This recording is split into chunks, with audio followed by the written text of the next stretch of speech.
Hello all. In this video I am going to explain you bank reconciliation statement कि bank reconciliation statement क्या है। जब भी कोई कंपनी के कैश का बैलेंस और कैश का balance according to bank tally ना हो, then we prepare a bank reconciliation statement. What is bank reconciliation statement? A company's cash balance at bank and its cash balance according to its accounting record usually do not match. This is due to the fact that at any particular date, checks may be outstanding or deposit may be in transit to the bank. Error may have occurred. Therefore, companies have to carry out bank reconciliation process, which prepares a statement according for the difference between the cash and balance in company's cash account and the cash balance according to its bank statement. तो it means कि जब भी हमारे पास cash का balance और bank का balance आपस में टैली ना हो तो हम जो है वो प्रिपेयर करते हैं बैंक रिकन्सिलेशन स्टेटमेंट। अब ये कुछ बेसिक फॉर्मेट है जो मोस्टली यूज़ होते हैं, जो टाइटल्स है वो मैंने एक फॉर्मेट बना के रखा हुआ है ताकि आपको हेल्प मिले इसको इजीली सॉल्व करने के लिए, क्वेश्चंस अगर आपको सॉल्व करना हो तो। सबसे पहले जो होता है, फर्स्ट ऑफ ऑल हमारे पास जो बैंक का बैलेंस है और कैश का बैलेंस है, ये कैश का बैलेंस और ये बैंक का बैलेंस ये आपस में टैली नहीं होता। मैं आपको एक क्वेश्चन करके भी सॉल्व करके बताऊंगा आफ्टर दिस फॉर्मेट। तो ये कुछ टाइटल जो है वो हम यूज़ करेंगे, like at directly deposit by customer. कोई कस्टमर ने जो है वो डायरेक्टली हमारे अकाउंट में जमा कराया, तो बैंक में तो रिकॉर्ड हो चुका है पर हमारे पास रिकॉर्ड नहीं हुआ है। कैश बुक जो है, वैसे तो हम ये दोनों हम ही मेंटेन कर रहे हैं, पर ये कैश बुक जो हम अपने पास रिकॉर्ड रखते हैं, कि बाज़ वक़्त क्या होता है कि चेक हम जब जमा करवाते हैं तो फ़ौरन जमा नहीं हो जाता, लेकिन हमने पास अगर रिकॉर्ड अगर कर दिया और हमने साथ में बैंक स्टेटमेंट को टैली किया तो उस बैंक स्टेटमेंट में वो रिकॉर्ड नहीं हुआ होता, क्योंकि वो चेक क्लियर होते हुए 2-3 दिन लगते हैं, तो फिर वो हमारा बैंक का और कैश का बैलेंस जो है वो टैली नहीं होता। तो फिर जो हम इस तरीके से जो रिकन्सिलेशन स्टेटमेंट बना के टैली करवाते हैं। तो अगर हमारे पास अगर आ जाए add directly deposit by customer, तो वो हम ऐड कर लेंगे। या बैंक से जो है वो कोई बोरो किया है मैंने, तो जाहिर बात है बैंक से बोरो किया है, बैंक में रिकॉर्ड होगा स्टेटमेंट के अंदर, हमारे पास रिकॉर्ड नहीं होगा तो हम ऐड कर लेंगे। अभी एक टाइटल है ऐड मोर पेमेंट एरर या लेस पेमेंट एरर। इफ़ कि अगर मुझे I have to add 5,000 rupees and I have added 500 rupees by mistake, तो तब हम क्या करेंगे, अगर मुझे 5,000 रुपये ऐड करने थे और गलती से मैंने बाई मिस्टेक जो है मैंने 500 रुपीज़ ऐड कर दिए हैं, तो इट मीन्स कि मेरा 4,500 का बैलेंस कम है, तो मैं इसको ऐड कर दूंगा 4,500, क्योंकि ऑलरेडी 500 पे ऐड कर चुका हूँ, वापस 5,000 ऐड नहीं करूँगा मैं टैली करने के लिए। तो 500 तो ऑलरेडी ऐड थे, देन मैंने अब जो है वो ऐड किए 4,500, तो ये टैली हो गए 5,000। इसी तरह लेस पेमेंट एरर है। लेस पेमेंट एरर का मतलब क्या है कि मुझे 500 ऐड करने थे एंड आई हैव एडेड 5,000 मोर, मैंने ज़्यादा ऐड कर दिए मैंने, तो इट मीन्स मुझे अब लेस करने होंगे 4,500 टैली करने के लिए, तो वो मैं लेस कर दूंगा। ठीक है। अच्छा, अब इसी तरह interest credit by the bank या interest debited by the bank. Interest credit by the bank या डेबिटेड बाय द बैंक मतलब मीन्स कि interest credit by the bank, it means कि बैंक ने हमें प्रॉफिट दिया है, बैंक प्रॉफिट है या मार्कअप है या इंटरेस्ट है, तो जाहिर बात है वो हम इसको ऐड कर देंगे। और इसी तरह अगर इंटरेस्ट डेबिट कर रहा है बैंक, इट मीन्स हम में से हमारे अकाउंट में से डिडक्ट किया है, तो वो मैं लेस कर दूंगा। साथ में मैंने ये एडलेस भी लिखा हुआ है। ठीक है।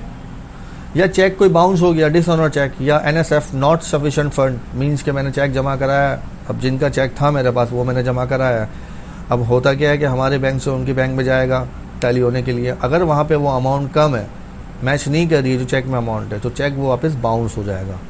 तो जब चेक बाउंस होगा तो बैंक ही मुझे इन्फॉर्म करेगा, तो बैंक में तो रिकॉर्ड हो चुका होगा, इट मीन्स मैंने अपने पास रिकॉर्ड नहीं किया, तो लेस कर दूंगा। या बैंक कोई चार्जेस डिडक्ट करती है, बैंक सर्विस चार्जेस है या कलेक्शन चार्जेस है, वो मैं डिडक्ट कर दूंगा, लेस कर दूंगा। या बैंक जो है हमारे बिहाफ पे बिल कलेक्ट कर रहा है, बिल रिसीवेबल, वो मैं ऐड कर दूंगा। या बिल ऑफ एक्सचेंज है, हम जब पेमेंट करते हैं एक मुल्क से दूसरे मुल्क के अंदर, उसके अंदर हमारे बैंक जो है पेमेंट आ रही है और जा रही है, तो बैंक अगर हमारा बिल कलेक्ट कर रहा है, हमारे अकाउंट में आ रहा है, तो वह ऐड करूँगा। और अगर हमारे अकाउंट में पेड हो रहा है, अगर हमारे अकाउंट से पेड हो रहा है, लाइक यूटिलिटी बिल्स है या बहुत सी ऐसी चीज़ें जो बैंक डायरेक्टली हम बैंक को अलाउ करते हैं कि जो मंथली जो है वो हमारे अकाउंट से जो यूटिलिटी बिल्स वगैरह आते हैं तो वो डिडक्ट हो जाए, या बैंक हमारे बिहाफ पे जो है बिल ऑफ एक्सचेंज पे कर रहा है, पेमेंट कर रहा है, तो वो जो है वो मैं डिडक्ट कर दूंगा, लेस कर दूंगा। तो ये कुछ बेसिक टाइटल थे कैश बुक के, ठीक है। अब जो बेसिक टाइटल्स है जो बैंक बुक जो हम स्टेटमेंट से देखते हैं, उसमें ये अनप्रेजेंटेड चेक है कि चेक जो है वो पहले तो बैलेंस बैंक का हमारे पास अवेलेबल होगा, वो लिखेंगे। फिर उसके बाद जो है वो अनप्रेजेंटेड चेक है, चेक जो है मैंने किसी को पेमेंट के लिए दिया है, अभी तक उसने अपने अकाउंट में जमा नहीं कराया, प्रेजेंट नहीं हुआ है मेरे अकाउंट के अंदर, लेस नहीं हुआ है, तो वो मैं लेस कर दूंगा। और ये बनती है मंथ की एंड के अंदर बनती है हमारे पास बैंक स्टेटमेंट, तो एंड तक जो है आ जाएंगे। जब लेस डिडक्ट होगा तो नेक्स्ट मंथ के अंदर स्टेटमेंट के अंदर मेरे पास डिडक्ट होकर आ जाएंगे, तो मैं इसको अनप्रेजेंट चेक लेस कर दूंगा। इट मीन्स कि चेक अगर कोई चीज़ इशू हो रहा है तो डिडक्ट हो रहा है, और आ रहा है हमारे पास तो ऐड हो रहा है। या एक टाइटल आता है लास्ट डे डिपॉजिट या लेट डिपॉजिट, लाइक मैंने 31 अक्टूबर को जमा कराया, अब मंथ तो एंड हो गया है और मुझे स्टेटमेंट प्रिपेयर करनी है, तो वो आएगा नेक्स्ट मंथ की अक्टूबर के बाद नवंबर के अंदर जो है वो फर्स्ट या सेकंड की डेट को आएगा, लेकिन हम जो है इस मंथ के एंड में बना रहे हैं, तो वो मैं अपने पास, क्योंकि हमारे पास ऐड हो जाएगा तो मैं ऐड कर दूंगा इसको। या आउटस्टैंडिंग चेक से बहुत से जो चेक से अलग अलग डेट पे पेबल है वो लेस कर दूंगा।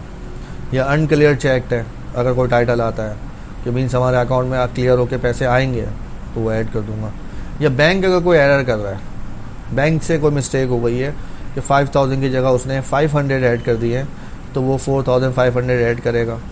और इसी तरह अगर 500 ऐड करने थे, गलती से उसने 5000 ऐड कर दी है, तो वो 4500 लेस करेगा। तो बैंक से भी मिस्टेक होती है, तब टैली नहीं हो रहा होता है, तो फिर हम उसको टैली करते हैं। अब हम जो है we will calculate all amount of cash book, final amount of, ये मेरे पास टोटल आएगा जो भी आएगा। इसी तरह देन पासबुक का जो बैलेंस है उसको भी हम कैलकुलेट करेंगे।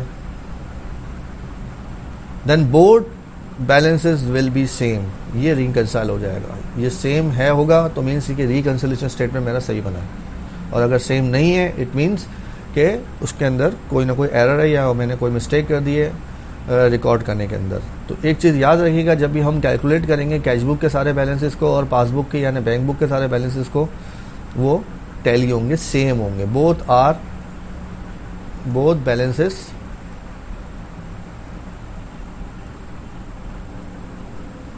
आर सेम, ठीक है। तो ये रिकंसाइल होगा। इसी तरह बैंक बुक को पासबुक भी कहते हैं हम, ये भी चीज़ ध्यान में रखिएगा, ठीक है। अच्छा, एक चीज़ और समझाने जा रहा हूँ कि ये मेरे पास जो प्लस में होते हैं ये फेवरेबल बैलेंस होता है, राइट। ये दोनों मेरे पास फेवरेबल बैलेंस होता है। एक चीज़ याद रखिएगा, कैश बुक का अगर मेरे पास कैश बुक का डेबिट बैलेंस है, इट मीन्स वो प्लस है, फेवरेबल है, और क्रेडिट है इट मीन्स वो माइनस है, अनफेवरेबल है। सेम थिंग अगर मैं बैंक बुक की बात करता हूं तो इसका ऑपोजिट है। बैंक बुक के अंदर जो है वो डेबिट बैलेंस मेरा कहलाता है माइनस, या हम उसको कह सकते हैं OD for overdraft. It means कि मैं जो है बैंक के लिए पेबल हूँ, मीन्स मुझे बैंक को पैसे पे करने हैं, लोन ली हुई है, या मेरा ऑलरेडी नेगेटिव बैलेंस बैंक में चल रहा है और बैंक में मुझे छूट दी हुई है कि आप ट्रांजेक्शन इतनी अमाउंट तक परफॉर्म कर सकते हो। तो तब जब ओडी आ जाए या ओवरड्राफ्ट आ जाए तब हम, या डेबिट आ जाए, तो बैंक का जो बैलेंस होता है वो नेगेटिव में आता है, और अगर क्रेडिट है तो इट मीन्स वो पॉजिटिव है, फेवरेबल है, ठीक है। ये चीज़ ध्यान में रखिएगा। अब वो फेवरेबल और अनफेवरेबल कहाँ लिखेंगे हम, वो इस बैलेंस के अंदर लिखेंगे, यहाँ पे बैलेंसेस के अंदर लिखेंगे। और अगर अनफेवरेबल है तो डेट मीन्स कि वो हम उसको माइनस करेंगे, ठीक है, यानी माइनस से शुरू करेंगे हम, बाकी जो ऐड हो रहा है या लेस हो रहा है जो भी कैलकुलेट करेंगे। अच्छा, कैश बुक के अंदर भी अगर ओवरड्राफ्ट लिखा हुआ आ जाए कि मीन्स ऑलरेडी मैं पेएबल हूँ, तो वो भी माइनस में हो जाएगा, यानी वो क्रेडिट साइड पे आएगा, सॉरी ओडी वो माइनस में हो जाएगा, वो भी अनफेवरेबल है, राइट। तो ये तो कुछ फॉर्मेट था। Now we are moving to the question, sample question, तो वो एक सॉल्व करके बताता हूँ मैं आपको कि सैम्पल क्वेश्चन जो है वो क्वेश्चन किस तरीके से आता है और हम उसको किस तरीके से सॉल्व करते हैं। लाइक एक क्वेश्चन है, a comparison of cash and bank record of RQ corporation reveal the following information. ये कुछ जो है वो 8 ट्रांजेक्शन्स है मेरे पास, बैलेंस एज पर cash book, balance as per bank book, cash deposit but not shown on in bank statement, cheque issued but not present at the bank, direct deposit by a customer in bank, bank service charges, dishonour cheque, profit given bye the bank. ठीक है, अब इसका हम solution देखते हैं। जो format है, RQ corporation, company title, bank reconciliation statement and as at June 30, 2001। तो सबसे पहले हम यहाँ नोट करेंगे बैंक बैलेंस एज पर कैश बुक का जो बैलेंस है वो 25,000 एंड बैंक बुक का जो बैलेंस है 50,000।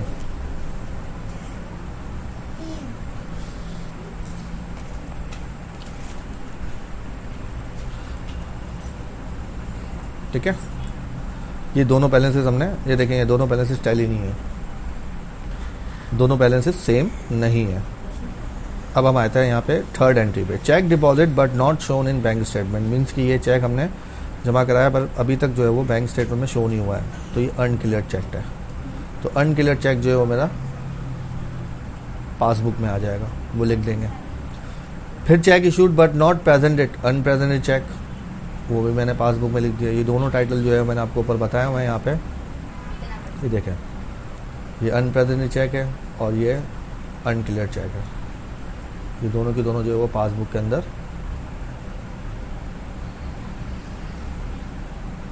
एडलेस होगा। ठीक है, हाँ देखें,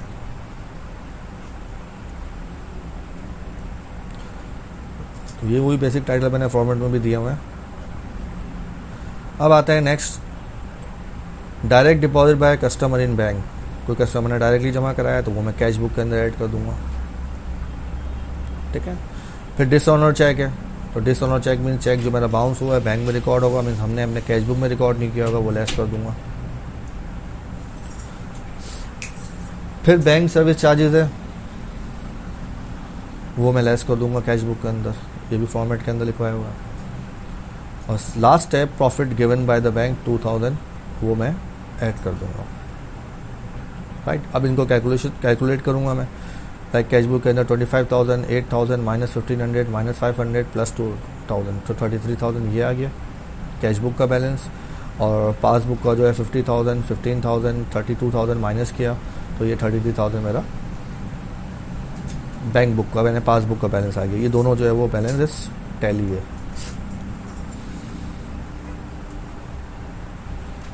ठीक है, तो ये दोनों बैलेंसेस जो है वो मेरे पास टैली हो गए, मीन्स ये रिकनसाइल हो गए।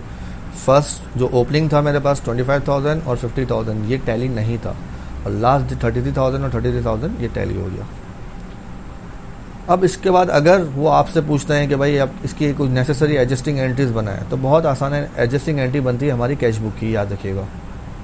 जो भी कैश बुक के जो बैलेंस होंगे उसकी एंट्रीज बनेंगी, उसमें से बैलेंस की नहीं होगी। अब ये कैश बुक के कौन कौन से बैलेंस है, like direct deposit by customer, तो इसमें एक टाइटल तो आपके पास हो गई बैंक का। अगर वो लेस हो रहा है तो बैंक को क्रेडिट करेंगे, और अगर वो ऐड हो रहा है तो बैंक को डेबिट करेंगे। अब यहाँ पे ये direct deposit by the customer जो है वो ऐड हो रहा है, तो देखिए बैंक डेबिट और कस्टमर ने जमा कराए थे वो वापस रिटर्न हो गए, तो वापस उसका रिसीवेबल बढ़ गया है, तो bank account receivable credit 8,000 sir. ठीक है, सॉरी मैंने डायरेक्ट डिपॉजिट बाय कस्टमर, कोई कस्टमर ने डायरेक्टली जमा कराया पैसे तो बैंक डेबिट हो जाएगा और उसका रिसीवेबल कम हो गया कस्टमर का, तो वो अकाउंट रिसीवेबल क्रेडिट। मैंने बाय मिस्टेक डिसऑनर चेक की आपको एंट्री बता दी, पर ये डायरेक्ट डिपॉजिट की है कि बैंक डेबिट, क्योंकि ऐड हो रहा है तो बैंक डेबिट और account receivable credit. Then second one है डिसऑनर चेक। वही वाली बात, डिसऑनर चेक के चेक रिटर्न हो गया, वापस से बाउंस हो गया, इट मीन्स कि मेरा रिसीवेबल और बढ़ गया वापस से, तो यहाँ माइनस में हो रहा है तो बैंक क्रेडिट हो गया और अकाउंट रिसीवेबल डेबिट हो गया।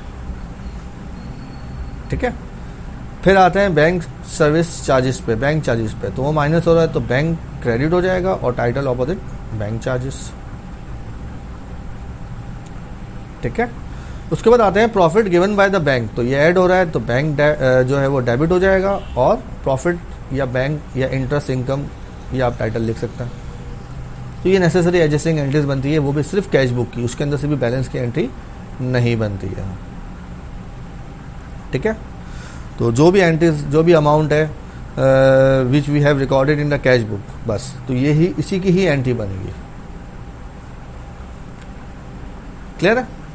तो ये क्वेश्चन मैंने आपको बताया, और ये सारे टाइटल आप देख रहे हैं मैंने आपको जो फॉर्मेट के अंदर है, मैंने आपको I have written on it, like interest credit by the bank, ये bank service charges, dishonour cheque, directly deposit by customer, ताकि आपको इजीली, आपको अगर यही चीज़ आपके ध्यान में रहेगी तो you can easily solve any question, right. अब यहाँ पे ऐसा कुछ लिखा हुआ नहीं था कि ये डेबिट है या क्रेडिट है, तो इट मीन्स कि अंडरस्टूड बात है कि ये डेबिट का बैलेंस है कैश बुक का, और बैंक बुक का क्रेडिट है, मतलब दोनों ये प्लस में ही है। क्लियर। एक और क्वेश्चन बताता हूँ थोड़ा सा टिपिकल वाला, लाइक ये क्वेश्चन है मेरे पास, a comparison of cash book and, ये वाला, a comparison of cash book and bank statement of Hasan company for the month of April 1990 revealed the following, balance as पर cash book, balance as per bank statement. तो वही मैंने Hasan company bank reconciliation statement as at 38 April 1990, balance as पर cash book मैंने लिख दिया 6190, इसमें भी वही फेवरेबल प्लस ही है, और अगर बैंक स्टेटमेंट का दिया हुआ है पासबुक का, वही प्लस में ही है 5665, 5665। अब आते हैं नेक्स्ट के अंदर, a cheque of 3600 deposit in the bank was not clear, तो अनक्लियर चेक है, तो मैं बैंक स्टेटमेंट में ऐड कर दूंगा। ठीक है। फोर्थ एंट्री है, a cheque of 980 deposit into the bank and cleared by the bank was recorded in the statement as 890। अब यहां भी आप चीज देखिएगा, ये कुछ एरर है। एरर क्या है मेरे पास कि चेक जो था वो मैंने बैंक में जमा कराया था 980 का, और बैंक ने क्लियर भी कर दिया, पर बैंक स्टेटमेंट के अंदर 890 लिख दिया, यानी बैंक का एरर है। अब आप नोट करें यहाँ पे कि था 980 माइनस कर दिया हमने 890। अब जो डिफरेंस आ रहा है मेरा 90 का, जो ये 90 का डिफरेंस है मेरा, वो डिफरेंस क्या है मेरे पास कि बैंक ने जो है वो कम ऐड किया था। इट मीन्स हम जो है वो उसको 90 रुपीज़ को पासबुक में, बैंक का एरर है तो ऐड कर देंगे, जो डिफरेंस आएगा 980 तो हमने जो है वो डिपॉजिट करवाए थे, पर ऐड हो गए थे 890, तो वापस 90 रुपीज़ जो ऐड करेंगे ताकि ये 980 हो जाए। ठीक है। तो ये एरर बाय बैंक हो गया। अब आते हैं नेक्स्ट फिफ्थ पे, a cheque for 400 receive from Akbar brothers and deposit in the bank was return dishonoured by the bank. Return dishonoured, it means ये डिसऑनर चेक है, तो वो मैं लेस कर दूंगा कैश बुक के अंदर। ठीक है, सिंपल। अब आते हैं cheque for 3500 issued to, means हमारे अकाउंट से ये डिडक्ट होना है, has not so far been presented in the bank for payment. Unpresented cheque है, not so far been presented, तो ये मैं अनप्रेजेंटेड चेक को बैंक बुक में से लेस कर दूंगा, in the bank, unpresented in the bank. ठीक है। अब आते हैं the bank show a debit of 135 for ज़कात deduction and a credit of 210 for bank profit. अब देख लें यहाँ पे कि बैंक स्टेटमेंट है डेबिट ऑफ, ये मीन्स के बैंक का डेबिट, हमारे पास क्रेडिट, तो ज़कात के पैसे जो है मैं डिडक्ट करूँगा 135, और क्रेडिट क्या, इट मीन्स हम जो हमारे अकाउंट में ऐड किया profit as a bank profit 210, तो we will add 210 in the cash book column interest income के नाम से। ठीक है। अब आते हैं यहाँ पे हम direct deposit by the customer. तो कोई कस्टमर ने डायरेक्टली जमा कराया पैसा, तो डायरेक्ट डिपॉजिट, तो अकाउंट रिसीवेबल लिख के या डायरेक्ट डिपॉजिट का टाइटल लिख के ऐड कर देंगे। फिर नेक्स्ट है बैंक सर्विस चार्जेस। तो बैंक सर्विस चार्जेस जो है वो बैंक के अंदर तो रिकॉर्ड होगा, हम अपने में से लेस करेंगे इसको।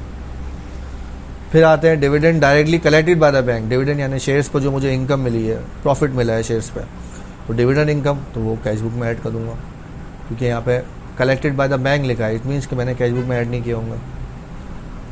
फिर insurance paid by the bank as per company instruction. तो insurance paid by the bank, bank ने पे किया, मीन्स हमें रिकॉर्ड नहीं किया कैश बुक के अंदर, तो लेस कर दूंगा मैं 6500 रुपीज़। राइट। लास्ट एंट्री है मेरे पास, a debit memo for 1500 accompanied in a bank statement for locker rent. The bank had erroneously charged to his Hassan company instead of Hussain Brothers. अभी हमारी जो कंपनी है वो हसन कंपनी है, तो था वो हुसैन ब्रदर्स का, पर गलती से उसने हसन कंपनी मीन्स कि हमारे कंपनी में से इसको डिडक्ट कर दिया लॉकर रेंट, यानी बैंक का एरर है, तो मीन्स डिडक्ट कर दिए थे, अब ऐड करेंगे, तो ऐड करेंगे एरर बाय बैंक, और बैंक बुक के अंदर जो उसको मैं 1500 ऐड कर दूंगा, क्योंकि था हुसैन ब्रदर्स का, उसमें से लेस करने थे, बाय मिस्टेक जो है उसने बैंक ने जो है वो डिडक्ट कर दिए हमारे अकाउंट में से, तो वो उसको ऐड कर दिया। अब आप देखें इसको कैलकुलेट करेंगे कि 6180 में से 400 माइनस किए, 135 माइनस किए, 210 ऐड किए, 7000 ऐड किए, 200 लेस किए, 1200 लेस ऐड किए और 6500 लेस किए, तो 7355 आंसर है मेरा। सेम थिंग पासबुक की बात करें, 5665 के अंदर ऐड करेंगे 3600, 90 ऐड करेंगे, फिर 3500 लेस करेंगे और ऐड करेंगे 1500, तो 7355 दोनों का बैलेंस रिकनसाइल्ड है, मीन्स टैली है, राइट। और अगर इसी तरह का बैलेंस अगर मुझे पासबुक के अंदर जैसे माइनस में दिया होता तो मैं माइनस से शुरू करता, लाइक ये माइनस था तो माइनस 5665 प्लस 3600 लेस जो है वो 90, इस तरह करते मैं पूरा बैलेंस को करता हूँ। सेम थिंग कैश बुक के अंदर भी वही करता अगर ये अनफेवरेबल बैलेंसेस होते तो, माइनस में होते तो, राइट। अब हम जो है इसकी एंट्रीज देखते हैं। एंट्रीज तो देखें आप, वही मैंने कहा कैश बुक के अंदर बैलेंस बनेगी और उसके अंदर से भी हमारे पास जो है वो बैलेंस की एंट्री नहीं बनेगी, ठीक है, बैलेंस की एंट्री नहीं बनेगी।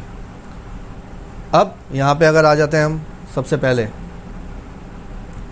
ये डिसऑनर चेक की, तो बैंक जितने भी जो है बैंक पहले, अब हमने इस तरह एंट्री बनाई हुई है कि जो बैंक अगर प्लस में है तो हम जो है वो बैंक को डेबिट करेंगे, और अगर माइनस में है तो बैंक को क्रेडिट करेंगे। तो प्लस पहले माइनस वाले, पहले प्लस वाले देख लेते हैं।